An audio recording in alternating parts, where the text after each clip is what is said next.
1절에서 5절까지 말씀입니다. 구약성경 출애굽기 3장 1절부터 5절까지 말씀입니다.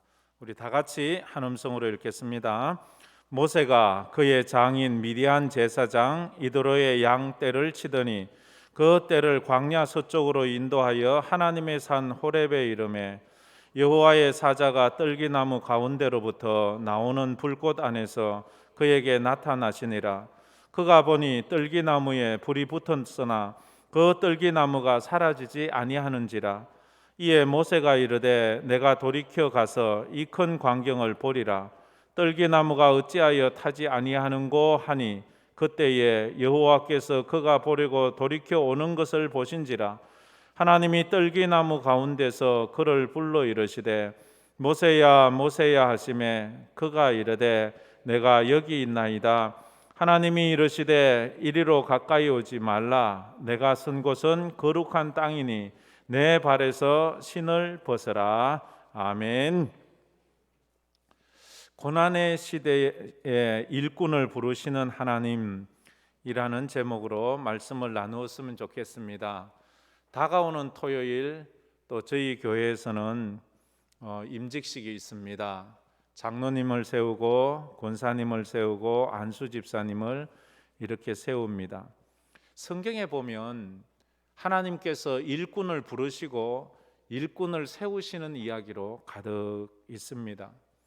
왜냐하면 하나님은 하나님께서 스스로 일하시기도 하시지만 그러나 거의 대부분 성경에 보면 천지 창조 그 다음에 십자가 사역 이외의 일들은 거의 사람을 통해서 일을 하시는 거예요. 사람을 세워서 사람이 그 일을 하게 하는데 그 일에 뒤에서 역사하시는 분은 우리 하나님이셨어요.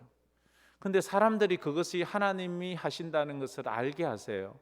왜냐하면 완벽한 사람을 세우지 않거든요. 사람은 완벽하지 않습니다. 더러 무식하고 더러 나약하고 더러 못난 사람들을 들어 하나님의 일을 하게 하시고 그것이 이루어졌을 때 이건 하나님이 하셨구나 이걸 알게 하시기 때문입니다. 하나님께 부름받는 사람들에게는 공통점이 있습니다. 그 공통점이 보면 첫째가 오늘 제목에 있듯이 고난의 시대에 하나님은 일꾼을 부르신다는 거예요.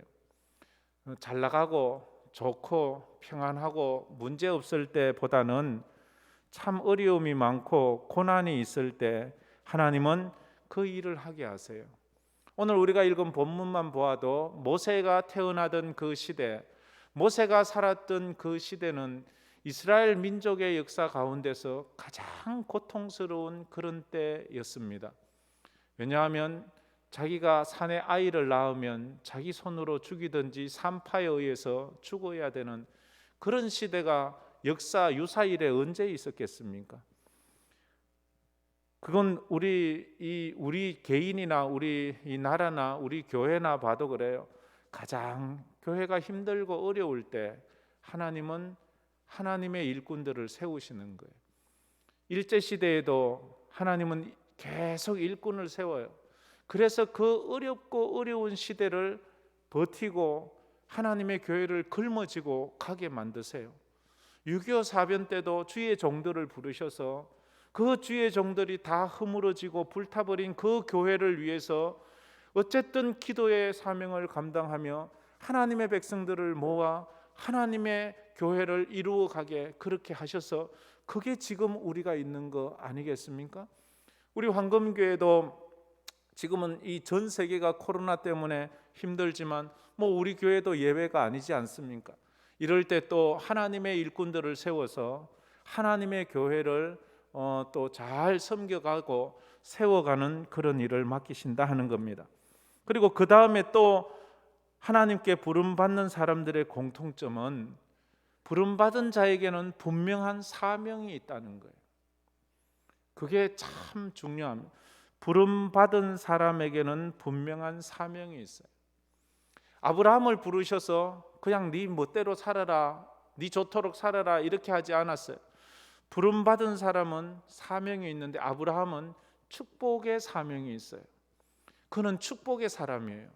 너는 너 자신이 축복의 사람이 되어야 되고, 너를 만나는 모든 사람이 너 때문에 축복을 받아야 되고, 너의 몸에서 태어나는 모든 자녀들이 너 때문에 축복받아야 된다 하는 거예요. 이 아브라함의 축복은 오늘도 우리 모든 하나님을 믿는 성도들에겐 동일하게 주어졌습니다. 여러분에게는 축복의 사명이 있음을 믿으시기 바랍니다. 여러분이 축복의 사람이 돼야 되고, 여러분을 만나는 사람에게 축복을 주는 사람이 돼야 돼요. 근데 반대의 삶을 살면, 내 스스로도 불행하고 남도 불행하면 그거는 사명대로 살지 않는 것입니다. 모세에게 주신 사명은 있어요. 이스라엘 백성을 출애굽시키는 것이 그에게 사명이에요. 그저 어디 가서 너의 삶을 호강호이호식하라 이렇게 그 사명 준 것이 아니거든요. 이 땅에 존재하는 모든 것이 다 그 존재 목적이 있습니다.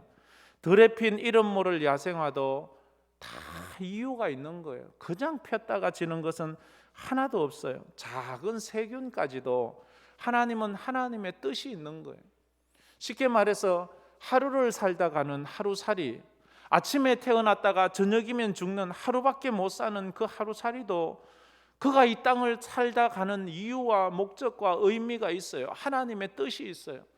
하루살이도 인생을 사는 의미가 있다면, 하물며 하나님께서 그 아들을 십자가에 못 박혀 죽게까지 우리를 사랑하신 우리에게 하나님의 의미와 하나님의 뜻하심, 하나님의 사명이 없겠습니까? 우리가 이걸 깨달아야 합니다. 그처럼 교회를 위해 부름받아 일꾼이 되는 직분자에게는 더더욱 더 큰 사명이 있습니다. 돌아오는 토요일에 세워주실 우리 장로님들, 이 안수집사님들, 권사님들, 그분들은 그냥 세우는 게 아니에요. 그냥 직함 하나 주려고 세우는 게 아닙니다. 하나님께서 하나님의 교회에 하나님이 뜻하시는 일이 있기 때문에 그래요. 그래서 우리는 하나님께 물어봐야 합니다. 하나님, 저를 부르시는 이유가 뭔가요? 저에게 직분을 주시는 이유가 뭔가요? 아브라함은 축복의 사람이 되라고, 모세는 출애굽을 시키라고, 바울은 세계 선교를 위해서 그렇게 부르셨는데 나는 왜 부르셨나요? 한번 물어봐야 합니다. 여쭈어봐야 합니다. 그리고 또 부름받는 사람들의 공통점이 있는데, 부름받은 사람은 사명을 받는데 그 사명을 감당하기 위해서는 희생과 헌신이 필요하다는 거예요. 성경은 그 얘기를 하고 있습니다. 부름받아 사명받은 사람에게는 희생과 헌신이 필요해요.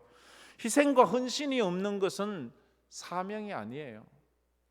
나는 희생하지 않아, 나는 헌신하지 않아, 그건 나는 사명 감당 안 할 거야, 이런 말하고 똑같습니다. 기도의 사명자도 기도하기 위해서는 희생과 헌신이 필요한 것입니다. 아브라함은 고향을 떠나야 하는 희생을 했습니다. 모세는 목숨을 걸어야 되는 희생을 했습니다. 그래서 우리는 모든 것을 희생합니다. 그래서 부름받은 사람들이 처음엔 다 주저해요. 다 그것을 거부해요. 아, 나 못합니다, 다른 사람 시키세요, 그렇게 말하는. 모세만 해도 하나님이 출애굽의 사명을 줄 때에 하나님, 저 못해요, 저 나이 80이에요 아세요? 이렇게 말. 하나님, 저 살인자예요, 하나님, 저 입이 뻣뻣해서 말도 못해요. 계속해서 거부를 하죠. 그럼에도 불구하고 하나님은 알아, 내가 안다니까, 너의 능력으로 하려고 하지 말고 내 능력으로 하라고 하나님은 말해요. 우리가 직분을 감당할 때 내 삶을 하나님 앞에 드리고 헌신하면 하나님의 능력이 내게 들어와서 내가 그 일을 하게 한다 하는 것입니다. 이것을 우리가 깨달아 알아야 되는 것입니다. 그 다음으로 마지막으로는 사명에 헌신했을 때, 우리가 부름받은 사람으로서 사명을 위해서 헌신하고 희생하면 하나님은 어김없이 칭찬과 상급을 주시는 거예요. 하나님의 축복이 있다는 것입니다. 잘하였도다 착하고 충성된 종아, 내가 작은 일에 충성하였음에 내가 많은 것으로 내게 맡기리니 내 주인의 즐거움에 참여할지어다. 우리 임직받을 분들 뿐만 아니라 이미 임직받은 분, 그리고 하나님의 교회에서 함께 신앙생활하는 모든 분들이 정말로 하나님의 부름을 받아서 이 코로나19 바이러스 시대에, 이 고난의 시대에 우리를 부르신 하나님의 뜻을 깨닫고 사명을 깨닫고 그 사명을 위해 희생과 헌신을 해서 하나님의 축복을 받는 우리 성도들 되기를 주의 이름으로 축복합니다. 그래요. 우리가 오늘 본문에 나오는 모세를 보면서 인생은 무엇인가 하는 것을 조금 깨닫게 됩니다.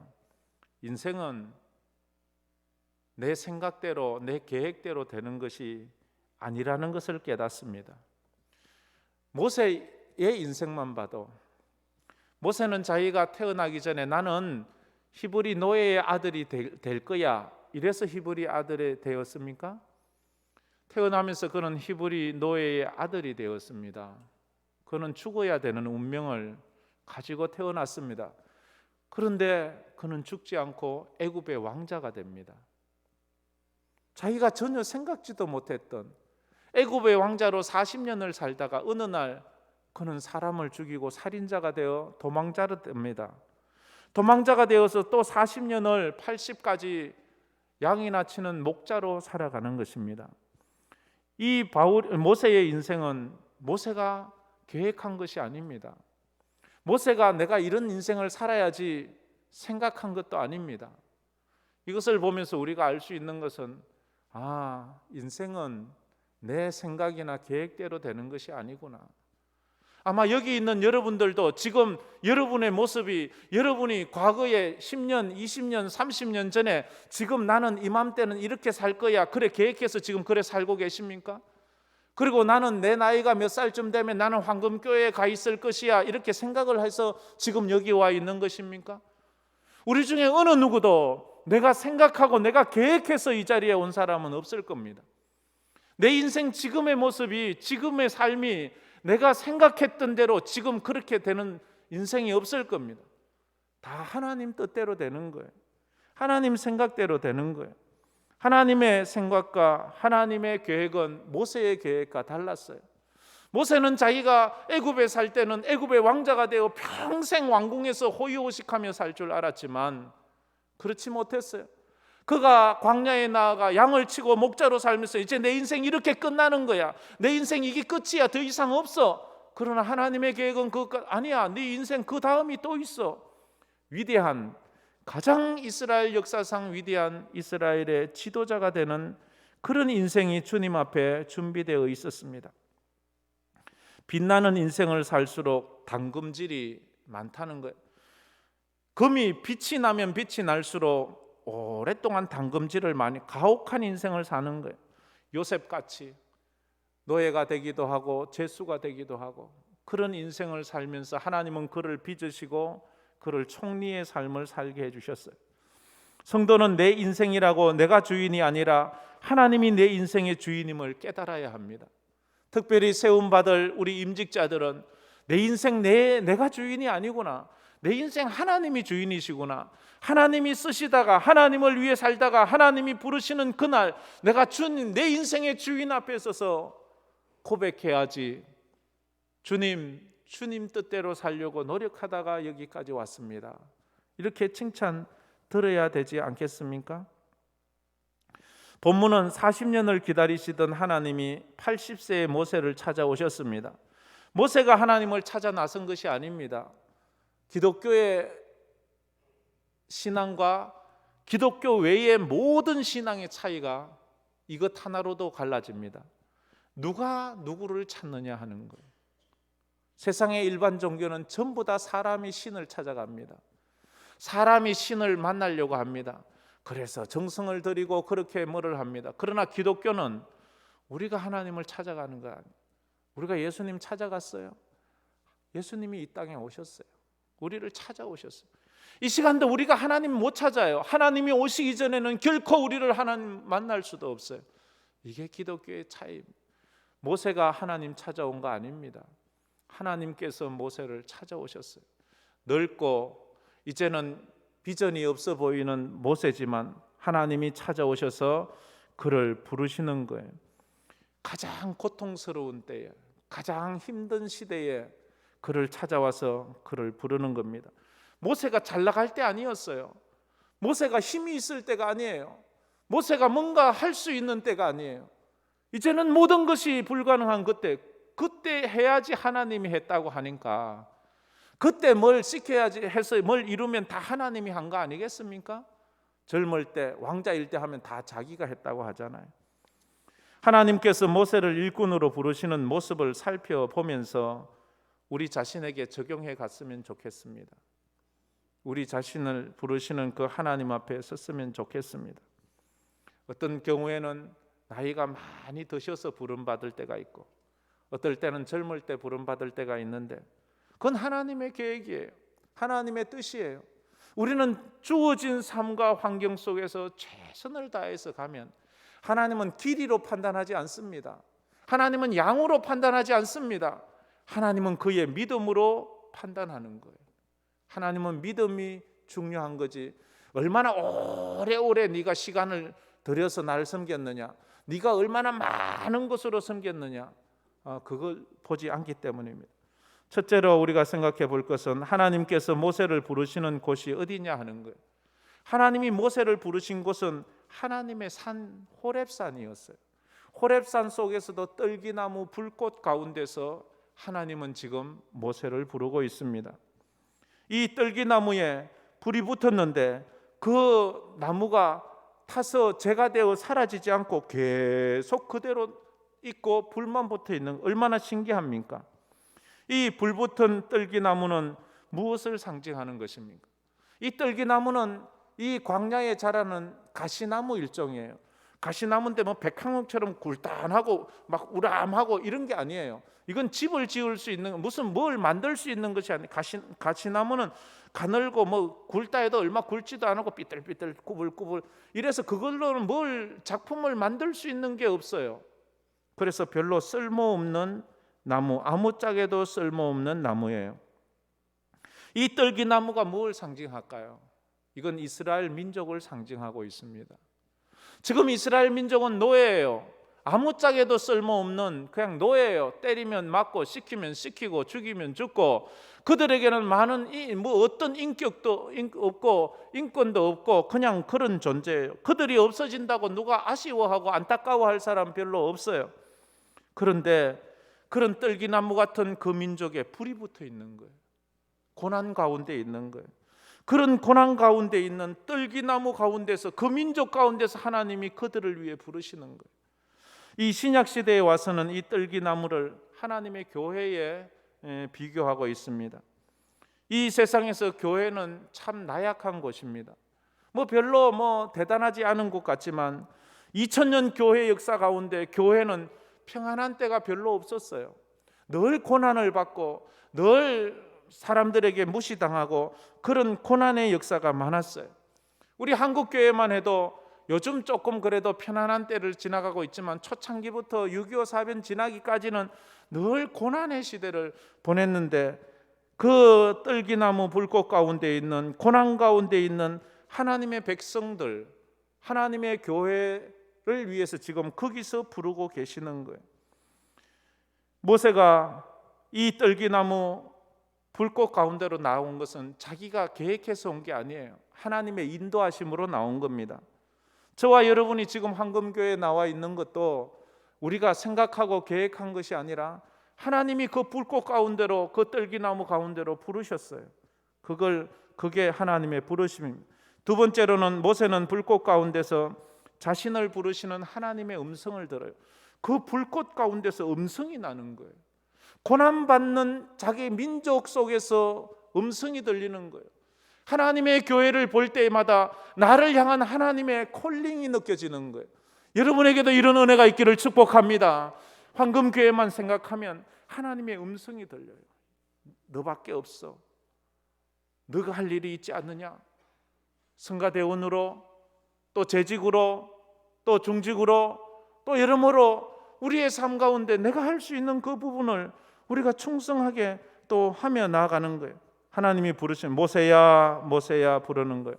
이름은 그 사람의 인격입니다. 이름은 그 사람의 모든 것입니다. 그 이름은 그 사람을 대표하기 때문입니다. 김춘수 님이 지은 꽃이라는 시가 있지요. 내가 그의 이름을 불러주기 전에는 그는 다만 하나의 몸짓에 지나지 않았다. 내가 그의 이름을 불러주었을 때 그는 나에게로 와서 꽃이 되었다. 그 꽃이 피었는데 누군가 그 꽃의 이름을 불러주기 전에는 그건 꽃이 아니었어요. 그냥 자풀에 불과했어요. 그러나 그 꽃의 이름을 불러줄 때 그 꽃이 되었다 하는 것입니다. 어쩌면 우리 인생이 그래요. 하나님께 부름받지 못한 인생은 아무리 세상에서 화려하고 멋지고 위대한 것 같은 인생을 살아도 별 의미가 없는 거예요. 그러나 하나님께 의해서 부름받은 인생은 세상에서 아무리 초라하고 볼품 없지만 그 인생이 의미 있는 거예요. 이 땅에서 대통령을 하고 대기업 총수가 되고 아무리 잘 나가도 하나님이 부르지 않은 이름은 마지막 천국에서는 아무 의미 없는 이름이에요. 그러나 거지 나사로처럼 살았다 할지라도 볼품없는 인생을 살았다 할지라도 하나님의 이름, 하나님께서 부르시는 이름은 천국에서 해처럼 별처럼 빛날 것이기 때문입니다. 모세는 하나님이 부르시기 전에는 그저 무명의 늙은 목동에 불과했어요. 바울은 예수님이 다메섹 도상에서 사울아 사울아 부르기 전에는 그는 이름 없이 사라질 핍박자에 불과했던 것입니다. 베드로 또한 예수님이 그를 부르기 전에는 그저 평범한 그런 어부에 지나지 않았습니다. 그러나 하나님이 그를 부르셨어요. D.L. 무디도 부름을 받기 전에는 그저 어리석고 무식한 구두 수성공에 지나지 않았습니다. 그러나 그가 하나님에게 부름받았을 때에 그가 이 땅을 살아갔던 사람 중에서는 가장 많은 사람을 전도한 전도왕이 되지 않았습니까? 우리 인생도 하나님의 부름을 받아야 돼요. 이 시간 아무개야 아무개야, 세상에서도 그 이름이 불려지면 총리도 하고 장관도 하고 아주 훌륭한 그 이름으로 불려질 수 있지만 하나님 나라에서 하나님께서 부르시는 그 이름, 성도로 부름을 받고 또 재직으로 부름을 받고 장로로, 집사로, 권사로 부름을 받는 이 위대한 부름 앞에 우리의 부름이 새겨진다면 이거보다 더 감격스러움이 어디 있겠습니까? 그러면 어떻게 해야 나의 이름을 부르시는 하나님의 음성이 들리겠습니까? 우리는 불러도 우리가 듣지 못할 때가 참 많아요. 어떻게 해야만 내가 나를 부르시는 하나님의 음성을 들을 수 있을까요? 사무엘아 사무엘아 부르지만 처음에 사무엘은 그걸 듣지 못해요. 음성을 듣자면 떨기나무에 붙은 불이 내 심령으로 옮겨와야 합니다. 지금 그 떨기나무를 활활 타오르게 하고 있는 그 성령의 불이, 하나님의 불이 내 심령 속에서 활활 타오를 때에 성령께서 내 속에서 나를 부르시는 그 음성을 들을 수 있다 하는 것입니다. 성경에는 하나님이 부르시는 수많은 이름들이 있습니다. 하나님의 부르심 앞에 순종하는 이름이 있는가 하면 하나님의 부르심을 무시하는 이름도 참 많이 있다 하는 거예요. 우리는 하나님이 부르시는데 거기에 순종하며 나아가야 되는 것입니다. 마지막으로 성령의 불을 경험한 모세는 하나님께서 사명을 주시는 거예요. 하나님이 5절에 말했지요. 이렇게 말합니다. 가까이 오지 말라. 내가 선 곳은 거룩한 땅이니 내 발에서 신을 벗어라 말합니다. 너가 선 곳은 거룩한 땅이니 내 발에서 신을 벗어라. 그곳은 원래부터 거룩한 땅은 아니에요. 이 황금교회가 원래부터 거룩한 교회는 아니에요. 하나님의 임재하심이 있음으로 거룩한 곳이 되는 거예요. 거기에 하나님이 임재하시는 곳은 거룩한 곳이 되는 거예요. 우리 이 황금교회가 거룩한 것은 하나님의 임재가 있기 때문에 거룩한 곳임을 믿으시길 바랍니다. 하나님이 임재하셨을 때, 우리 가운데 하나님이 임재하셨을 때 나타나는 가장 강력한 사인 중에 하나가 뭔가 하면 두렵고 떨림이 있다는 거예요. 이 시간에 하나님의 임재를 느낀다면 이 시간 이 김 목사가 말하는 것이 아니고 김 목사의 입술을 통해서 우리 하나님의 음성이 여러분의 심령 속에 불처럼 박혀진다면 우리는 이사야처럼 두렵고 떨림이 있어요. 주여, 저는 죄인입니다 라고 고백할 수밖에 없다는 것입니다. 하나님의 부르심이 있는 곳, 그곳이 거룩한 곳이에요. 하나님이 부르심만 있다면 그곳이 길거리에서 하나님의 부르심을 받던, 아니면 우리가 바닷가에서 받던, 병상에서 받던, 직장에서 받던 하나님의 부르심이 있는 그곳이 바로 거룩한 곳이에요. 그래서 베델이 왜 거룩한 곳이 되었습니까? 하나님이 부르심이 있는 곳이기 때문에 베델은 거룩한 곳이다 할 수 있는 거예요. 그래서 우리 교회가 거룩한 곳이 되는 것입니다. 그러나 교회가 거룩한 곳이 교회라고 해서 거룩한 것이 아니라 하나님의 부르심이 있어야 거룩한 곳이라면, 그렇다면 부르심이 없는 곳, 부르심이 사라진 곳, 부르심이 멈춘 곳, 그런 곳은 더 이상 거룩한 곳이 되지 않는 것입니다. 하나님의 부르심과 거룩함이 나타나지 않는 곳은 비록 그곳이 성전이라 할지라도 거룩하지 못하게 되는 것입니다. 그래서 우리는 기도해야 합니다. 하나님, 우리 황금교회에 하나님의 부르심이 끊어지지 않게 하여 주시고 수많은 하나님의 종들의 이름이 계속해서 불려지는 교회가 되게 하여 주시옵소서. 기도하는 은혜가 있기를 축복합니다. 그게 있어야 돼요. 들으는 말씀 들으며 전도자로 부름을 받고 평신도 선교사로 부름을 받고 하나님의 일을 위해서 내가 무언가 할 수 있는 부름을 받았습니다. 우리 교회 주일학교에서는 끝없는 목회자의 부름과 선교사의 부름과 주의 종들의 부름에 종들이 많이 나왔으면 좋겠다 하는 거예요. 제가 달라스에 있을 때 한 번은 젊은 부부가 저에게 이런 말을 하는 것을 듣고 깜짝 놀랐습니다. 그들은 유학을 왔는데 음대에 이제 유학을 와서 제가 있던 교회에 남편은 지휘를 하고 부인은 반주를 하고 그렇게 했었어요. 너무 친실해요. 한 분은 저에게 이런 말, 목사님, 제 소원이 뭔지 아세요? 이래요. 그래, 난 모르겠는데 이러니까 제 소원은요, 교회 관리 집사가 되는 겁니다. 저는 교회 관리 집사가 되는 게 소원인 사람 처음 봤어요. 그 사람은 교회 와서 뭘 고치고 수리하고 정리하고 그게 그렇게 행복하대요. 자기는 교회 그 관리집, 여러분 만약에 여러분 중에 그런 분이 있나요? 그래 말하더라고요. 하나님께서 그 은혜를 주신다 이렇게 말했어요. 우리가 하나님 앞에서 각자에게 주시는 그 사명을 발견해야 돼요. 불러주시는데 부르시면 두 가지가 있지요. 죄에서 구원해로 부르심이 있고요, 사명해로의 부르심이 있어요. 우리는 이미 구원해로의 부르심은 다 받았어요. 다 그래서 이 자리에 있는 거 아니에요. 이제 사명으로 부름을 받아야 돼. 나는 무슨 사명으로 나를 불렀는가?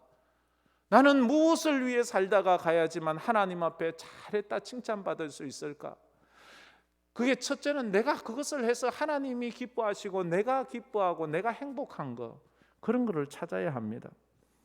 이번 임직하시는 모든 분들과 우리 성도님들은 부름받은 모세처럼 그 이름이 불려지고 하나님의 음성을 듣고 그 속에서 사명을 깨달아 하나님의 교회의 기둥들이 되시기를 주의 이름으로 축복합니다. 우리 한번 오랜만에 이 찬양 한번 불러봅시다. 부름받아 나서니 몸 어디든지 가오리다. 우리 모두들 이 초심으로 돌아가서 한번 이 찬양 한번 불러봅시다. 진실되게 고백을 해봅시다.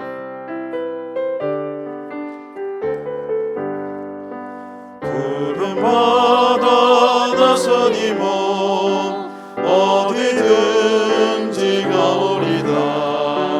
괴로우나 즐거우나 주만 따라가오니 어느 누가 막으리까?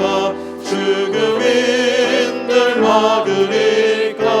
어느 누가 막으리까? 죽음인들 막으리까? 아골골짝 빈들에도 아골골짝 빈들에도 복음 들고 가오리다. 소돔 같은 거리에도 사랑 안고 찾아가서 종의 몸에 지닌 것도 아낌없이 드리리. 또 아낌없이 드리리라. 존귀 영광 모든 권세 주님 홀로 받으소서. 멸시정내 십자가는 제가 지고 가오리라. 이름 없이 빛도 없이 감사하며 섬기리라. 이름 없이 빛도 없이